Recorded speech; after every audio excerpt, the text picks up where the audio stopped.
মুসলমান ইমানদার একটা রিস্কাওয়ালাও প্রত্যেকটা মাসে ৫,০০০ টাকা নিম্নে ইনকাম করতেছে, অথচ ইমামের বেতন যদি ২,০০০ হয়, এরপরও দেখা যায় ৯-৬ মাস বাকি। ও মুসলমান লোক, দেখো, বিবেকের প্রশ্ন করো, এই ইমাম সাহেব কেমনে চলতেছে, এরপরও আল্লাহ চালায়। ইমাম সাহেবের টুপির দিকে তাকায় দেখো, টুপিটার দাম ১৫০ টাকা। ইমামের জামার দিকে তাকায় দেখো, জামার কাপড়ের দাম গজ হলো ৪.৫। ইমামের জুতার দিকে তাকায় দেখো, ১৫০০ টাকার চামড়া। ইমাম সাহেবরে ৬ মাস বাকি, ২,০০০ টাকা বেতন পাও, এত সুন্দর কেমনে চলো? সহ্য হয় না। ইমাম সাহেব কয়, আমার মাওলায় চালা।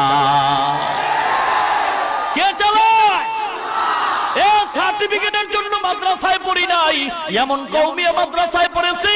অনেকেই মনে করে কওমিয়া মাদ্রাসা কি জিনিস, এটা আবার কোন জগতের হালুয়া? না না, কোন হালুয়া নয়। কওমিয়া মাদ্রাসা এমন একটাই মাদ্রাসা জানো, যেই মাদ্রাসার মূল মাদ্রাসা দেওবন্দ মাদ্রাসা, যেই মাদ্রাসার শিক্ষা, যেই মাদ্রাসার এরিয়াটা আমার নবী স্বপ্ন যুগে দেখায় দিছে। মুসলমান গো, এই কওমিয়া মাদ্রাসা, হাটহাজারী মাদ্রাসা, লালবাগ মাদ্রাসা, রহমানিয়া মাদ্রাসা, এ মুসলমান গো, এই মাদ্রাসায় সত্যি কথা অনেক সময় অনেক মানুষ জানতো, এই মাদ্রাসার আলেমরা বোবা, কিছুই জানে না। না না, ভালো করে রেকর্ড করে নাও, অনেক ক্ষেত্রেই নজর করলে দেখা যায়